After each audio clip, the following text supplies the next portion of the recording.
কাশ্মীর থেকে ফিরলেন IB officer পুরুলিয়ার মনীষ রঞ্জন মিশ্র, কিন্তু মন ভালো করা ভূস্বর্গের স্মৃতি নিয়ে নয়, বরং কফিনবন্দি হয়ে। সকাল থেকেই বন্ধ ছিল দোকানপাট। বৃহস্পতিবার সকালে মনীষের কফিনবন্দির দেহ পৌঁছয় ঝাড়খণ্ডের রাঁচির বিমানবন্দরে। সেখানেই সিআরপিএফ ক্যাম্পে গার্ড অফ অনার দেওয়ার পর কফিনবন্দি দেহ পুরুলিয়ার উদ্দেশ্যে রওনা দেয়। সঙ্গে ছিলেন তার স্ত্রী এবং পুরুলিয়া জেলা প্রশাসনের আধিকারিকরা। এরপর মনীষের দেহ ঝালদায় পৌঁছতেই শেষ দেখার জন্য তার বাড়ির সামনে ভিড় জমান স্থানীয়রা। পরিবারের সকলে ভেঙে পড়েন কান্নায়।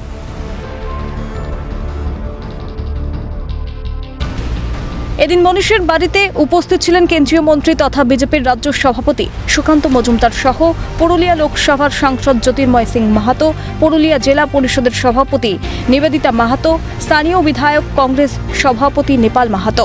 বাম ফ্রন্টের তরফে উপস্থিত ছিলেন প্রদীপ রায় সহ বিশিষ্টজনেরা। ঘটনার নিন্দায় সরব সকলেই। দুঃখজনক ঘটনা এবং ঘটনার তো সবাই নিন্দা করেছে, সবাই নিন্দা করছি। নিন্দা করার আমাদের কোনো কিন্তু ভাষা নেই, কিন্তু আমাদেরকে দেখতে হবে যে আমাদেরও যদি কোনো ত্রুটি বিচ্যুতি থাকে সেগুলোকেও সংশোধন করার ব্যবস্থা করতে হবে। নৃশংসতা আজ পথে হাঁটতে হচ্ছে, আপনাকে কি বলবেন? আমরা বামপন্থীরা বরাবরই যে কোনো ধরনের মৌলবাদ এবং সন্ত্রাসবাদের বিরোধী। কাশ্মীরে যে ঘটনাটা ঘটলো এটা তো ঘটার কথা ছিল না, তার মধ্যে আমাদের জেলার একজন চলে গেল।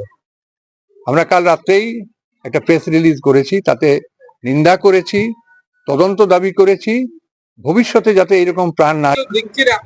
এটা জঙ্গি হানা একদম চিরতরে নির্মূল করা দরকার আছে, এবং যারা এই মানসিকতা নিয়ে তৈরি হচ্ছে তাদেরকে আমি মনে করি তাদের চিন্তা করা দরকার। সাধারণ মানুষকে খুন করে কোনো আদর্শ বা কোনো কিছু প্রতিষ্ঠা হয়নি। এদিন সংবাদ মাধ্যমের মুখোমুখি হয়ে সুকান্ত মজুমদার বলেন, প্রত্যেকটি রক্তবিন্দুর হিসাব দেশবাসীকে বুঝিয়ে দেবেন প্রধানমন্ত্রী নরেন্দ্র মোদী। গোটা দেশ এই মুহূর্তে চরম আক্রোশে আছে এবং মানুষ চাইছে যে এর প্রতিকার হোক, এর প্রতিশোধ হোক। আমি আপনাদেরকে আশ্বস্ত করছি, মাননীয় প্রধানমন্ত্রী নরেন্দ্র মোদীজির উপর ভরসা রাখুন। মাননীয় প্রধানমন্ত্রী প্রত্যেকটি রক্তবিন্দুর হিসেব দেশবাসীকে বুঝিয়ে দেবে। মনীষের নিথর দেহ নিয়ে ঝালদা শহরে একটা মিছিল এবং শোভাযাত্রা বের হয়।